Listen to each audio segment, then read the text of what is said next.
सद्गुरु स्वामी कृष्णानंद जी महाराज द्वारा जपजी साहिब भाष्य।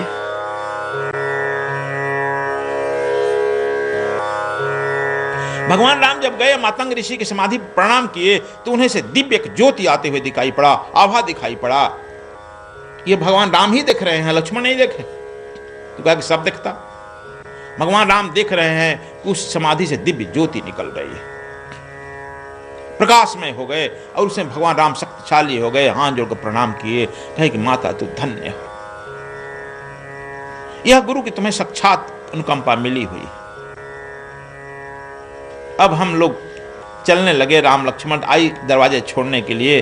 तब तक से जो जितने इनके मातंग के ऋषि के हजारों सन्यासी थे, अब तो बड़े वृद्ध हो गए हैं, सब आकर के 10,000 घेर लिए और कहे कि भगवान हम तो सुने थे कि आप राम हो, राम का अवतार हो, भगवान का अवतार हो, जो हम लोग सुने थे। कहा कि तब आप क्षत्रिय वंश में आपका अवतरण हुआ है, हाँ, लेकिन आप जो है इस भिलनी के यहाँ आए, नीच के हैं, पतित के यहाँ आए, जो हमारे गुरु के यहाँ रह गई। गुरु का संग, गुरु जी की गलती स्वभाव से हम लोगों ने गुरु को छोड़ दिया और गुरु जी के पाप से यह तालाब जो है बिल्कुल गंदा हो गया, कीड़े पड़ गए गुरु जी के पाप से। शास्त्र कहता है कि जो गुरु में किंचित भी दोष दिखता है वो शुक्र श्वान के तरह, कबीरदास कहते हैं किंचित दोष देखें शुक्र श्वान की तरह तब तक रहते जब तक से वह सूर्य रहता है। अब बताओ, ये लोग विद्वान गुरु में देख रहे हैं, गुरु जी के पाप से देखो यह तालाब जो है गंदा हो गया। लक्ष्मण जी क्रोधित है ना थोड़ा, तीर धनुष तान लेके देखो, ये गुरु की निंदा कर रहा है मातंग। कहे कि यार रुक, तू क्या ही कर रहा है। राम कहे कि देखिए इसका निर्णय कैसे होगा कि गुरु जी मातंग ऋषि पापी थे, सबरी पापी थे कि आप थे।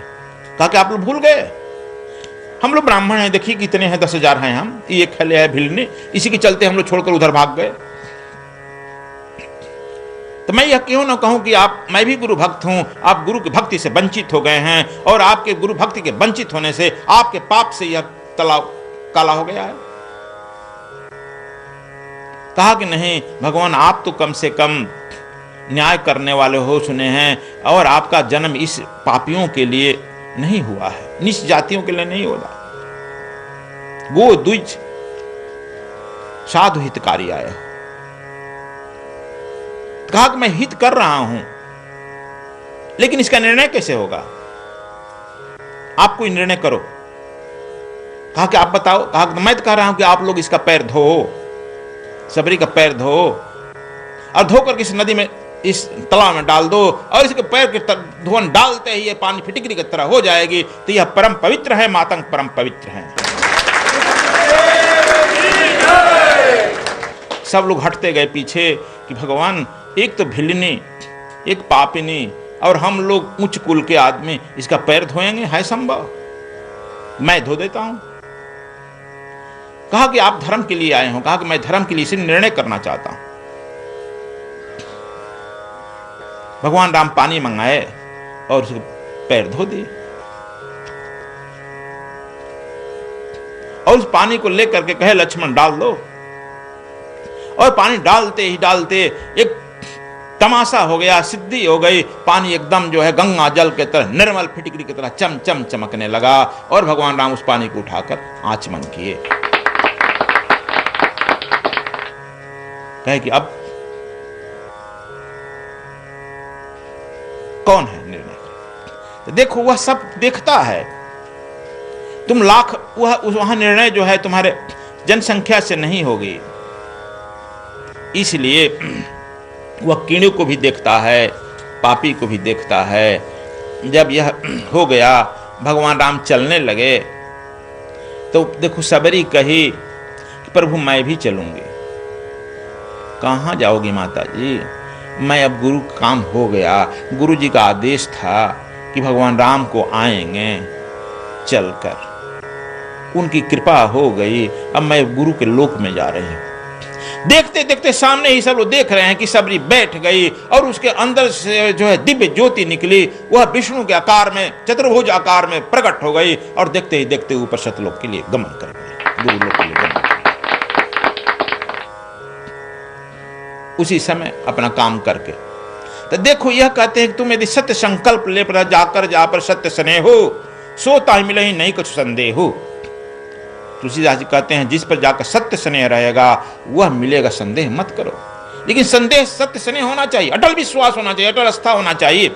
इसीलिए यहाँ पर नानक देव भी कह रहे हैं कि त्रिवेणी संगम अत्यंत महत्वपूर्ण है। ब्रह्मा विष्णु शिव का त्रिवेणी संगम है, जो कहते हैं कि त्रिवेणी बना हुआ है, जिसे तीर्थराज प्रयाग कहते हैं।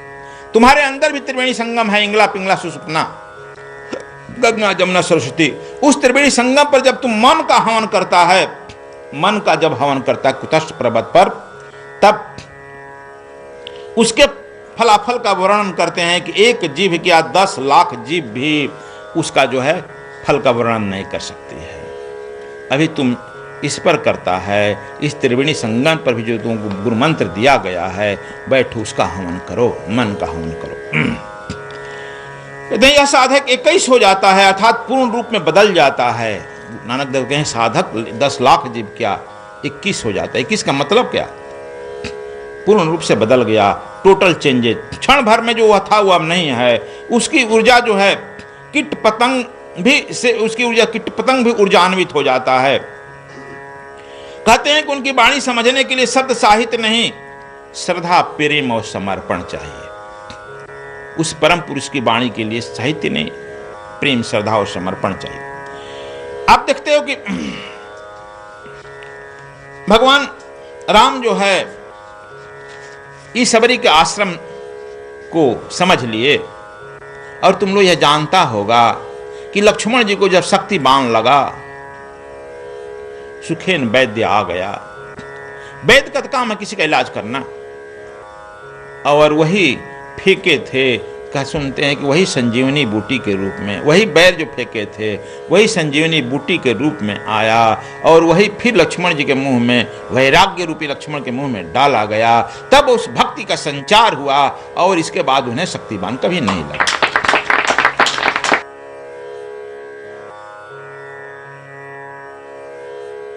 श्री गुरु ग्रंथ साहिब में श्री गुरु नानक देव जी की अमृत वाणी जपजी साहिब की 33वीं पौड़ी। आखन जो चुपै न जो न मंगन देव न जो न जीवन मरण न जो न राज माल मनसो, जो न सुति ज्ञान विचार, जो न जुक्ति छुटै संसार, जिस हाथ जोड़ कर वेखे सोए, नानक उत्तम नीच न कोय।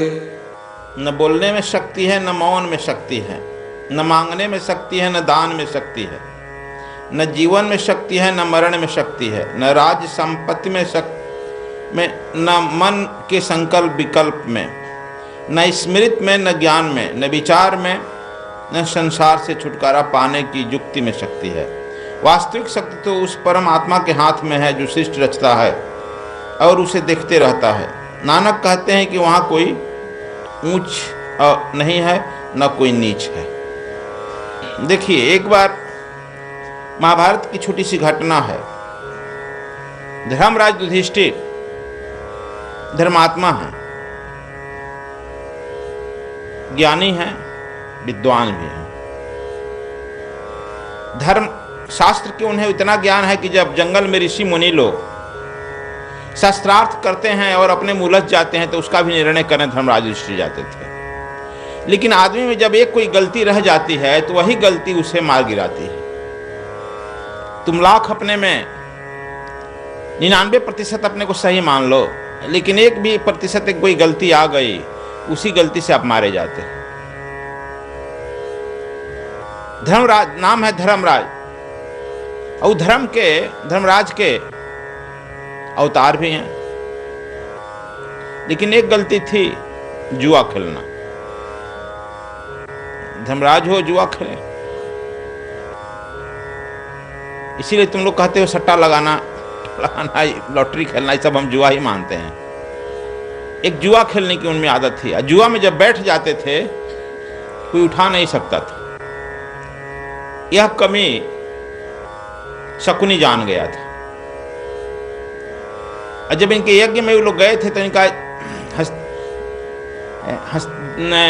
हस्तिनापुर देख करके, हस्तिनापुर से वह दिल्ली देख करके चौंक गया कि तो गजब बना लिया, हम लोग खंडहर दिए थे, बना लिया।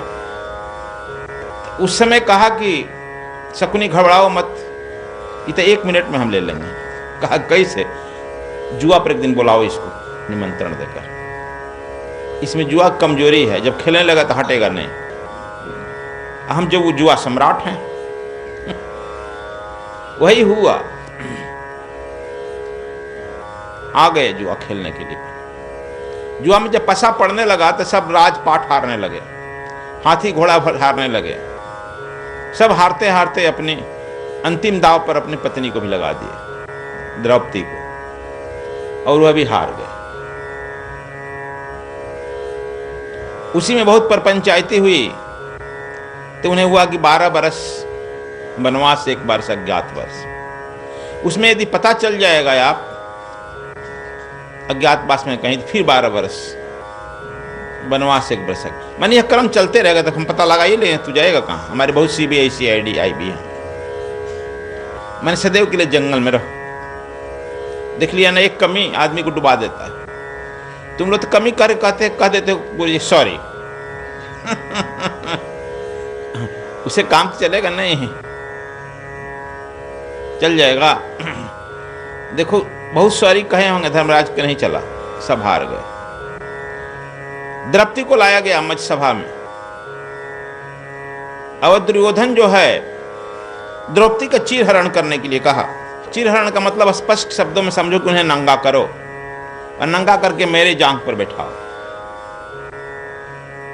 यह लोग शब्द साहित्य छिपा कर लिखते हैं, तुम लोग खुल कर बताए, यह कहा जा रहा है। यह शायद अभी भी तुम्हारी करने की स्थिति में तुम नहीं हो, इतने सशक्त है लोग। और वह लोकसभा में हो रहा है तो समझो कि उस समय कि यह दुर्योधन के शासन क्या हो गया था। जब एक राज रानी के साथ यह हो सकता है लोकसभा में, तो और देहात गांवों में क्या स्थिति रही होगी, कल्पना कर सकते हो। अभी तुम एक आदना औरत को भी नहीं तो कर सकता है। अगर द्रौपदी को भी थोड़ा अहंकार था। एक और बात है, यदि तू भक्ति में निकल गया और अहंकार कर लिया तो भगवान किसी क्षण तुम्हें मार गिराएंगे। भगवान जब देखते हैं कि हमारा भक्त कहीं अहंकार किया तो उसको जो है तुरंत मारते हैं। हनुमान जी जब ले जा रहे थे पर्वत, और अयोध्या से जब ऊपर उठे तो कहा अच्छा यही अयोध्या है, लक्ष्मण है और मैं इतना शक्तिशाली हूं कि रात में लेके जा रहे हैं। ये वो अहंकार अयोध्या में आए तो भरत जी मार दिए, फट से न मार नीचे गिर गए।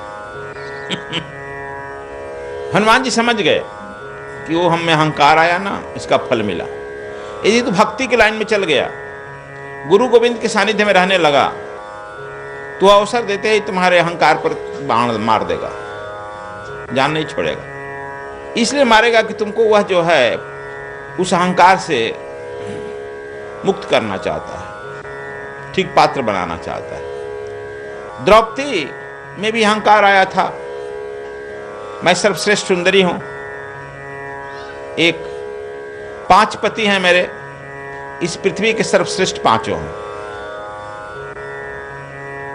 कृष्ण भूल गया था, कृष्ण भी है कुछ। इसलिए उनको जब यह आदेश हुआ, पकड़ लिया, तो सबसे पहले वह धर्मराज की तरफ देखती है।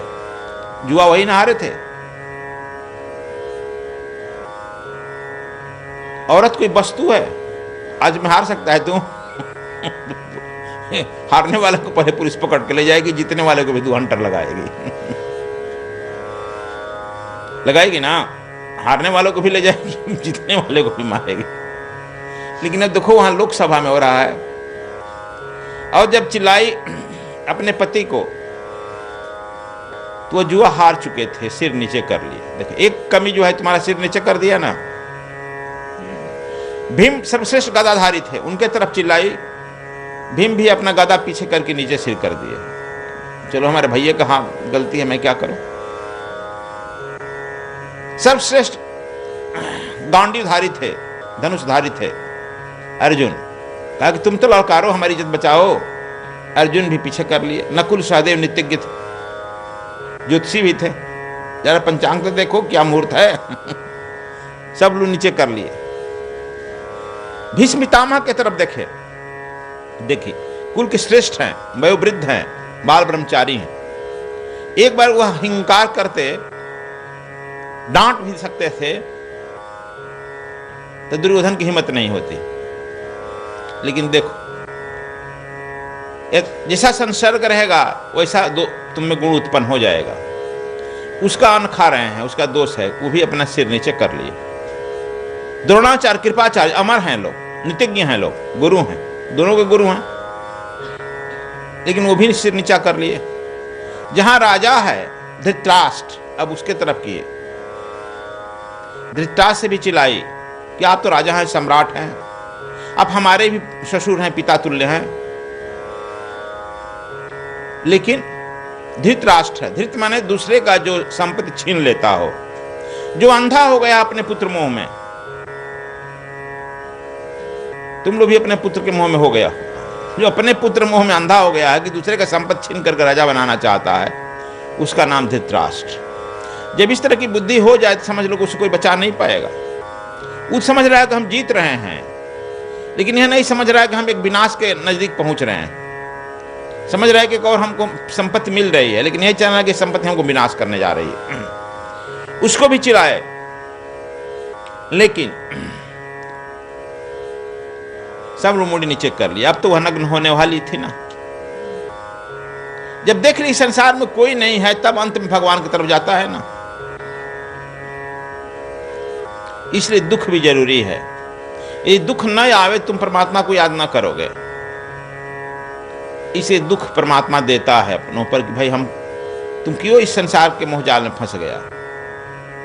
तब द्रौपदी अंत में थार कर चिल्लाई है, मैं तो जीवन हारी, हे माधव हे मुरारी, मैं तो जीवन हारी। हार गई ना। दीन बनने की देर है, दीनानाथ मत हेर। जे वह दीन बने, दीनानाथ प्रकट हो गया, साड़ी के रूप में ही प्रकट हो गया। फैक्ट्री खोल दिया डीसीएम का डीसीएम का साड़ी बन गया। अब एक भाई क्या कर सकता है। और वो खींचने लगा। 10,000 हाथी का बल कहते हैं उसको है। पहले हाथी के बल से लगाया जाता था। 10,000 आदमी कितना शक्तिशाली होगा। अभी जो है तुम लोग हॉर्स पावर से लगाया जाता है शक्ति। हॉर्स पावर होता है ना, घोड़े की शक्ति। कितने हॉर्स पावर का इंजन है, कितना हॉर्स पावर, उस समय हाथी से लगाया जाता था। और वह साड़ी खींचते खींचते थक कर गिर गया। कभी कहा कि नारी है कि सारी है, सारी बीच नारी है कि नारी बीच सारी, सारी ही नारी है कि नारी ही सारी, मालूम नहीं हुआ, गिर गया। वहां कृष्ण का उपस्थिति का भान हो गया सबको। बोल पांडवों के जान में जान आया, कौरव कुछ दंभित हो गए। यह जादूगर पहुंच गया। आप देख रहे हैं सद्गुरु स्वामी कृष्णानंद जी महाराज का जपजी साहिब भाष्य। इसके उपरांत स्वामी श्री का संत कबीर वाणी एवं भगवत गीता पर भाष्य प्रसारित किया जाएगा। अपनी अमृत वाणी के माध्यम से स्वामी श्री संतों की वाणी में छिपे साधना के रहस्यों को निरंतर उजागर कर रहे हैं। ईश्वर के पथ पर चल रहे भक्तजन स्वामी श्री की अद्वितीय अमृत धारा से लाभ प्राप्त करें।